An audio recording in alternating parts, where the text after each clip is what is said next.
Ya, pemirsa masih di toko kita bersama dengan Profesor Yusril Iza Mahendra. Prof, tadi begitu ya, udah banyak banget jabatan yang sudah ditangani oleh Profesor Yusril sendiri begitu ya. Ada cerita unik nggak begitu ya terkait dengan jabatan mungkin yang, waduh ini jabatan paling berat nih begitu ya. Oke, menurut Profesor Yusril. Enggak ada sebenarnya. Boleh dikatakan hampir semua persoalan-persoalan itu dapat saya selesaikan dengan baik. Jadi bukan seperti Gus Dur. Kalau Gus Dur ditanya, dia bilang persoalan di negara kita ini ada dua katanya. Satu persoalan yang bisa diselesaikan, dua persoalan yang nggak bisa diselesaikan. Oke. Jadi saya tidak, saya selesaikan semua masalah-masalah dan boleh dikatakan Semua tanggung jawab gitu ya, Prof, kemudian penerusnya itu tinggal meneruskan apa yang saya kerjakan. Dan saya ingin sebenarnya kita menganut prinsip seperti itu, artinya harus ada estafet. Jangan ada pemimpin baru, itu yang lama dirobohkan, bikin yang baru lagi, itu nggak akan selesai. Nah ini menarik, bicara mengenai estafet kepemimpinan begitu ya. Banyak langkah-langkah, jejak-jejak dari Profesor Yusril begitu ya, terutama di Mensesnek, kemudian juga di Kementerian Hukum dan Kehakiman ya. Itu banyak jejak yang sudah dilakukan begitu ya. Ini peta estafetnya itu sudah sejauh mana begitu? Banyak masyarakat melihat begitu, bicara mengenai supremasi hukum di Indonesia, ini up and down sendiri. Profesor sendiri melihat PR-nya apa aja? Sebenarnya sistem itu sudah saya bangun lebih baik. Ya. Di zaman saya itulah terjadi pemisahan antara kehakiman dengan Mahkamah Agung. Itu sebelum-sebelumnya itu nggak bisa orang kerjakan. Kemudian dari segi kelembagaan, dari segi perangkat norma-norma hukumnya. Boleh dibilang yang berlaku sekarang ini apa yang dulu saya buat. Undang-undang KPK, undang-undang PPATK, undang-undang jabatan notaris, undang-undang Susduk, undang-undang polisi, undang-undang TNI, undang-undang kejaksaan, undang-undang advokat. Boleh dibilang semua yang termasuk perpu terorisme, itu kan zaman saya juga. Undang-undang amandemen undang-undang korupsi. Ya, belum ada yang baru. Cuman sayang pada tingkat pelaksanaannya itu tidak seperti yang kita bayangkan ketika kita mendraft itu. Termasuk misalnya pemisahan kekuasaan kehakiman antara Mahkamah Agung dan Kementerian Hukum dan HAM. Harapan kita kan supaya itu berjalan lebih baik. Ya. Nyatanya tidak juga. Jadi banyak hal yang kedodoran juga di lapangan. Dan kalau saya lihat Kementerian Hukum dan HAM pun tanpa mengurusi pengadilan, mestinya fokus dalam menangani masalah rumah tahanan, lembaga pemasyarakatan itu pun masih berantakan ya. Saya pernah datang ke Surabaya belum lama ini ke Rutan Medaeng, ya. Satu ruangan yang sebenarnya hanya bisa menampung 30 orang, diisi 350. Jadi bagaimana orang mau bernafas di situ? Dan ini kadang-kadang ada satu bentuk pelanggaran HAM tanpa kita sadari. Jadi sebenarnya mesti dididik pemerintah dan masyarakat kita ini. Hukum itu jangan dijadikan sebagai alat balas dendam. Ya, dan jangan suka menghukum orang, begitu ya. Hukum pidana itu kan ada di belakang. Terakhir, kalau nggak ada lagi cara-cara lain, baru hukum pidana dijalankan. Hukum Islam pun seperti itu, hukum adat juga seperti itu. Tapi kita ini senang sekali menghukum orang. Dikit-dikit tangkap, dikit-dikit tahan. Menarik kalau kita compare ya, sistem pengadilan di Indonesia kemudian di Amerika begitu ya. Salah atau tidak bersalah, itu kan mereka ada juri ya. Kemudian juga hakim sendiri yang baru memutuskan berapa besaran sanksi begitu ya. Apa hukuman yang apakah kita perlu ada tadi ya, kita mendobrak beberapa sistem hukum yang ada di Indonesia sendiri. Tadi untuk demi perbaikan tadi supremasi hukum. Karena ada beberapa yang melihat begitu ya bahwa hukum kita ini masih tadi ya, ada tekanan uang, tekanan politik, tekanan massa bahkan. Profesor sendiri pendapatnya gimana? Begini, hukum yang paling baik itu adalah hukum yang diangkat dari kesadaran hukum masyarakat itu sendiri. Kecuali pemerintahan yang tidak demokratis, dia bisa bikin hukum sendiri, mau-maunya. Tapi hukum harus mencerminkan apa yang menjadi kesadaran hukum masyarakat.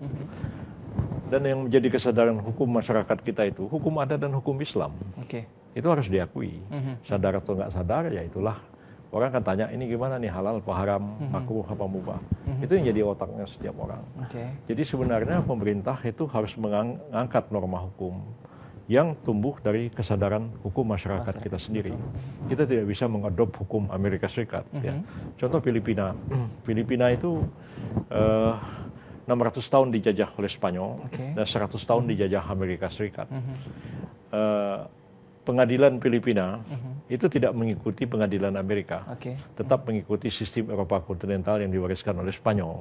Walaupun sistem pemerintahan Filipina itu agak lebih dekat kepada sistem pemerintahannya Amerika Serikat. Jadi seperti itulah gambarannya yang terjadi. Ya, menurut saya di Indonesia juga tidak mungkin pengadilan pakai juri. Setahu saya itu hanya pernah dicoba di Pakistan. Pakistan itu negara Islam, tapi dijajah Inggris. Jadi dia menerapkan hukum prosedur Inggris, tetapi hukum materinya hukum Islam. Ketika dijalankan tuh nggak klop juga. Nggak fit ya, gitu ya. Tapi Prof, lagi-lagi ini bagaimana peran tadi dari pengadilan, kemudian juga hakim sendiri, begitu ya, dalam tadi menghadapi tekanan gitu. Karena ada yang melihat bahwa hukuman yang diberikan, begitu ya, entah di pusat ataupun di daerah, begitu ya, ini berdasarkan tadi lagi-lagi ada politik uang di situ, kemudian juga tekanan politik dan juga bahkan tekanan massa. Ini masih melihat yang seharusnya bisa dikatakan gitu ya, bahwa hakim ini adalah tangan Tuhan gitu ya. Ini gimana, Prof? Sebenarnya itu tergantung pada komitmen dan keberanian saja. Ya, artinya kalau punya komitmen yang tinggi dalam menegakkan hukum dan punya keberanian, dijalankan saja apa yang menjadi keyakinan bagi seorang hakim. Jangan karena ada tekanan ini kemudian mengalah. Saya selalu ingat apa yang dikatakan oleh Rasulullah SAW. Dia mengatakan yang bagi seorang hakim adalah lebih baik dia salah berijtihad dalam membebaskan seseorang daripada dia salah berijtihad dalam menghukum seseorang. Pengadilan-pengadilan itu kan sebenarnya beda yang benar dengan yang salah, itu sebenarnya sangat tipis. Jadi kalau hati nurani mengatakan, udah sini aja, orang itu dihukum. Jangan nggak dihukum. Makanya saya sampai hari ini, saya nggak pernah mau jadi hakim. Ya, mau jadi advokat saya bisa. Walaupun saya ditawari jadi hakim MK berkali-kali, hakim agung. Bahkan saya pernah ditawari menjadi hakim ICJ, International Court of Justice di Den Haag. Ya. Tapi saya mengatakan, saya nggak bisa jadi hakim karena saya mudah kasihan sama orang. Ya, orang yang mudah kasihan sama orang nggak bisa jadi hakim. Nanti orang dibebasin semua. Tapi jadi advokat saya bisa. Nah, saya pikir memang hakim itu harus ada ketegaran, ya harus ada tegak juga dia menjatuhkan hukuman karena memang salah, walaupun dia kasihan dengan orang itu. Nah, saya tidak sanggup menjalankan tugas itu. Nah, karena itu saya menghimbau, ya, jangan sembarangan orang mau jadi hakim. Jadi hakim itu berat, ya, karena dalam hadis dikatakan kalau ada 3 hakim, itu 2 masuk neraka, cuma 1 yang masuk surga. Jadi berat sekali. Dan di negara kita ini memang pertama kadang-kadang juga soal suap menyuap, yang kedua juga adalah soal tekanan. Politik kepada hakim. Kalau tekanan massa saya kira nggak begitu besar pengaruhnya, tapi kalau tekanan politik luar biasa. Lebih daripada itu juga kadang-kadang hakim itu tersandra, diancam. Kalau nggak mutusan begini, saya buka dosa-dosanya. Nah, itu juga tidak fair. Nah, jadi kadang-kadang saya bertanya-tanya juga, ya, sebagai orang yang dulu menyusun undang-undang KPK misalnya. Masa iya sih kalau 100 orang didakwa ke pengadilan itu tidak ada satupun yang bebas? Itu saya rasanya kurang percaya. Ya, saya sebagai advokat, ya, mengkali ada puluhan kasus korupsi yang saya bela di pengadilan. Hanya 2 kali saya bisa bebaskan orang. Satu di Sumatera Utara, satu lagi Dahlan Iskan. Itu bebas di pengadilan tinggi. Jadi kalau orang sudah didakwa korupsi, itu harus dihukum. Belum tentu. Ya. Kalau memang tidak salah, ya udah dibebaskan aja. Jadi jangan takut begitu. Prof, kita tahu ini Prof juga sebagai pakar hukum tata negara. Variabel apa sih begitu ya yang bisa tadi memberikan keyakinan begitu bahwa supremasi hukum di Indonesia ini jalan begitu ya? Ya mungkin lembaga begitu ya yang paling berperan begitu ya untuk tadi sebagai penegakan hukum. Sebenarnya itu faktor-faktornya pertama adalah faktor norma hukum itu sendiri yang harus mencerminkan keadilan dan kejelasan. Yang kedua adalah aparatur penegak hukumnya, manusia-manusianya, polisi, ya jaksa, ya hakim.